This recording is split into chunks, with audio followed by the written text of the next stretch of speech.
Olá, meus caros! Que tal nós fazermos uma visita virtual? Nesse tema, nós conhecemos muito sobre a questão do Barroco e do Rococó. Vimos suas características na Itália, em Portugal, mas mais do que isso, o Barroco e o Rococó têm as suas representações brasileiras, e é sobre elas que eu quero falar um pouco com vocês. Mas para isso, nada melhor do que a gente visitar um espaço especial. A cidade de Ouro Preto, ela é considerada uma das grandes cidades patrimônio mundial sobre a questão do próprio Barroco. E nela temos alguns dos grandes elementos que ajudam a gente a compreender o crescimento do Barroco do Brasil. Uma das suas obras mais fantásticas, sem dúvida nenhuma, é essa aqui, a Basílica de Nossa Senhora do Pilar. Dentro dessa basílica, você pode curtir um pouquinho sobre o que significa o Barroco.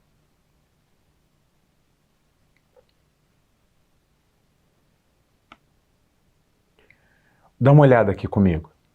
Se você for reparar nessa imagem, você consegue perceber as cores e o detalhamento em um nível de estrutura que remete bastante a essa relação entre os aspectos religiosos e o próprio Barroco. Como você já viu no material, o Barroco remete a um momento emblemático das disputas religiosas. De um lado, os movimentos protestantes e toda a negação que significava. De outro, a Igreja, com a sua Contra-Reforma, reafirmando o seu poderio.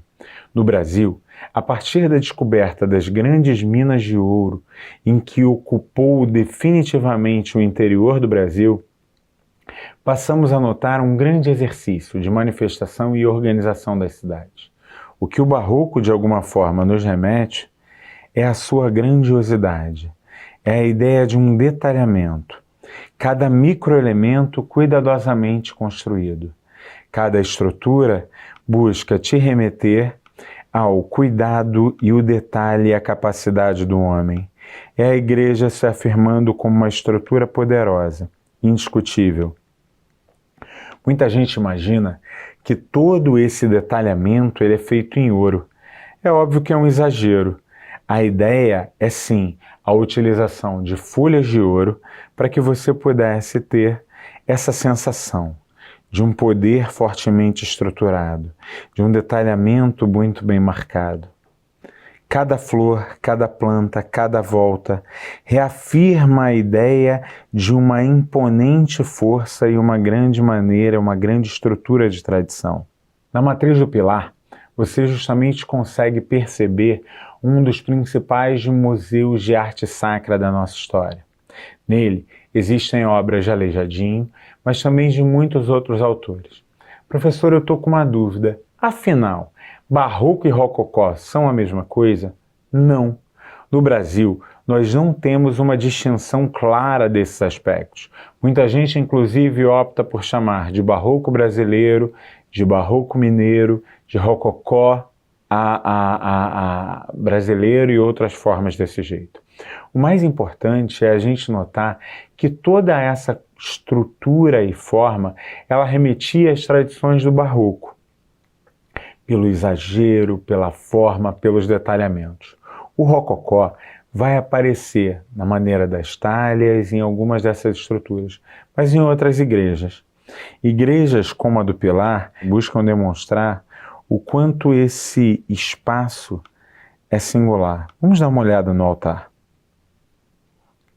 Repara. Cada um desses elementos busca não te dar precisão sobre nenhum deles, mas ao mesmo tempo detalhamento sobre todos eles.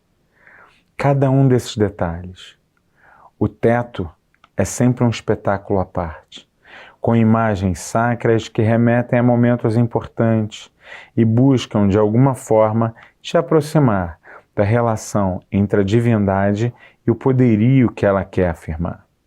É muito interessante notar no avanço da ideia das imagens que quase nos remete a estar em movimento, percebendo e criando uma sensação muito singular, que somente o Barroco nos permite. Já o Rococó você vai perceber em outras dinâmicas, em outras áreas dessa mesma região. Por exemplo, temos aqui duas igrejas, a Igreja de São Francisco de Paula e a Igreja de São José. Ambas as igrejas, elas são importantes por revelarem muitas das características e das formas.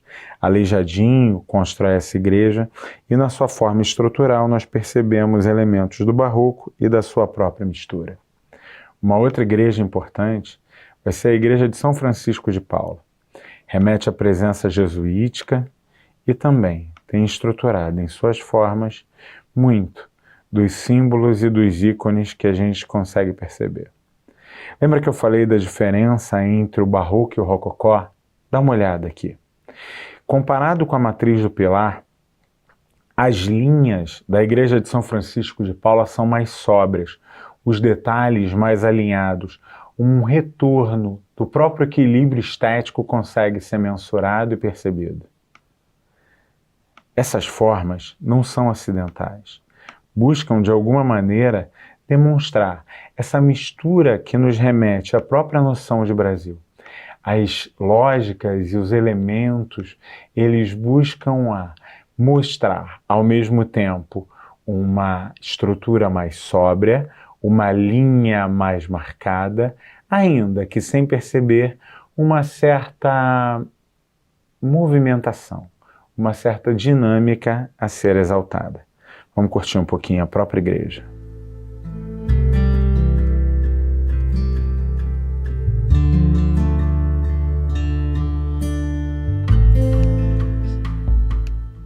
Outro local muito importante para a gente poder pensar e conhecer é justamente mostrar como as igrejas e as tradições mais diversas se misturavam na cidade de Ouro Preto.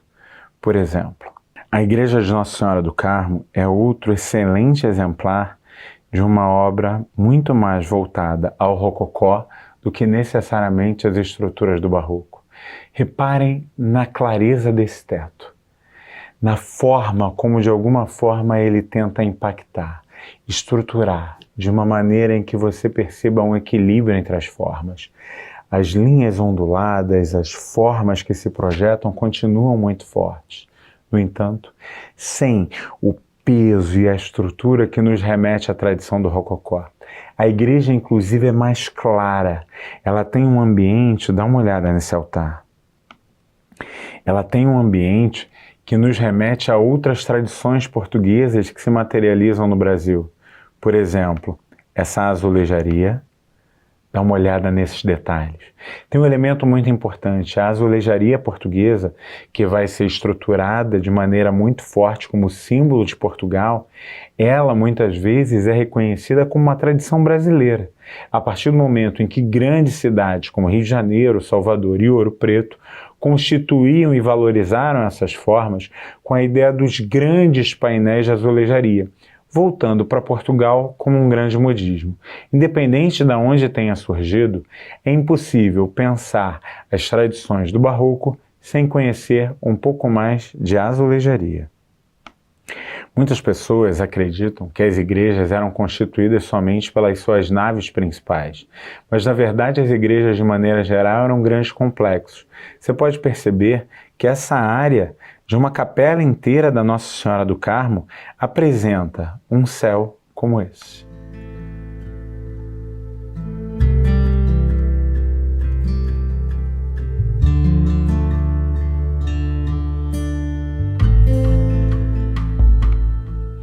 As passagens bíblicas, as tradições do Velho Testamento, de alguma forma nos ajudam a compreender em que sociedade nós estamos presentes. Naquele momento, século XVII, é o grande auge do ouro. A multiplicação dos valores ou dos bens eram muito grandes. Ao mesmo tempo, nós sabemos que ao longo do século XVIII, o mergulho e a fragilização dessas regiões gritavam. E o mais interessante, boa parte das grandes igrejas constituídas não são do auge, são do período do declínio. O motivo para isso é que na tentativa de reafirmar uma continuidade, um valor, era muito mais comum você investir em grandes igrejas do que necessariamente na construção de grandes casas ou prédios públicos. As igrejas eram símbolos de eternidade e o Barroco e o Rococó, no Brasil, se tornaram símbolos de um poderio, de uma identidade nacional. Tem um espaço que eu quero levar a vocês e que para mim é muito emblemático, porque a grande parte das pessoas não acredita ou não consegue remeter ao que isso representa. Vamos lá. Cada detalhe é muito importante. Cada detalhe da porta, cada estrutura que de alguma maneira nos remete, justamente dá o simbolismo que esse tipo de manifestação artística ganha no Brasil. Boa parte dos autores, inclusive, colocam que nunca abandonamos plenamente o Barroco e o Rococó. Vocês leram que muitos defendem, inclusive, a ideia de um neobarroco, a ideia de que o Barroco retorna e sempre esteve presente na construção do ideal de imagens no próprio Brasil. Outra das mais emblemáticas igrejas é justamente a igreja de Nossa Senhora da Conceição. O motivo? Lá tem uma das obras dos mais importantes autores do rococó brasileiro. Rococó? Mas Aleijadinho não é barroco? Ou será que Aleijadinho é Aleijadinho? Independente da maneira como você perceba esse grande escultor brasileiro, é absolutamente fundamental que ele é sim influenciado pelas tradições do barroco, mas pelo modelo de suas talhas, a estrutura dos materiais como ele faz, normalmente ele é muito mais identificado com o rococó. Você consegue imaginar, por um momento, em uma igreja de uma irmandade de negros? Sim. Era muito comum que no espaço da região das Minas e em outras capitais e centros importantes você tivessem igrejas de irmandades de homens negros. Elas ajudavam em enterros, compravam alforrias. Em Minas Gerais você teve vários desses exemplares. Mas o que caracteriza? Era mais pobre? Era incomum? Não, na verdade era um sistema de assistência, mas que acabava sendo fundamental para a transformação. E tal qual os homens brancos, também esses homens negros alforriados ou que conseguem comprar a sua própria liberdade, construíam como forma de marcar a sua eternidade espaços e igrejas que remetiam a toda essa valorização, também marcadas pelo Barroco e Rococó. Dá uma olhada, que fantástico. Vocês podem reparar que é uma igreja de tamanho menor, comparado com outras igrejas importantes. No entanto, alguns detalhes dessa igreja chamam a atenção de maneira muito importante. Você já reparou que os santos escolhidos por uma determinada igreja também nos remetem a algumas imagens importantes? Dá uma vista aqui. Todos os principais santos dessa igreja são justamente santos negros, que de alguma maneira representam uma tradição importante do próprio cristianismo. Se vocês forem reparar esse telhado, ele, apesar de não tão detalhado como outros, mantém elementos da estrutura do barroco e do rococó. Aqui, muito mais rococó do que barroco. Suas formas, aonde, por exemplo, o couro estava retratado, nos ajudam a compreender o papel e o olhar que essa igreja tinha sobre si. Os santos são fantásticos. A maneira como eles são retratados, colocados, como você tem uma ideia de movimento dessas vestes e dessas roupas, como de alguma forma você consegue e quer demonstrar uma importância. Esse altar já tem características muito barrocas, onde justamente a ideia dos ornamentos e da base desses ornamentos, o que eles representam, gritam no nosso olhar. A imagem da própria Nossa Senhora, uma Nossa Senhora do Carmo muito vinculada a essa tradição dos homens negros dentro do Brasil, representativa de irmandades em vários locais. O nosso passeio por Ouro Preto poderia nos levar a locais muito diversos. Eu queria só mostrar para vocês e convidar a conhecer um pouco mais dessa história. A história de Ouro Preto revela também a história do Brasil e das transformações nacionais. A percepção dos seus calçamentos, das casas, a ideia do que cada um desses ambientes representa, remetem à nossa história e à maneira como ela foi construída, retratada, movida.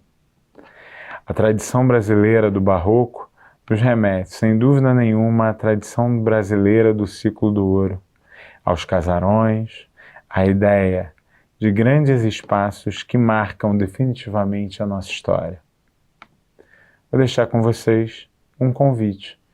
A Era Virtual, que é um excelente projeto vinculado, trabalhado e mantido como uma forma de valorizar o nosso patrimônio, valorizar os espaços em que virtualmente vocês podem visitar. São várias oportunidades desse tipo e o conselho é que vocês busquem, conheçam e entendam um pouco mais sobre o que representa cada um deles.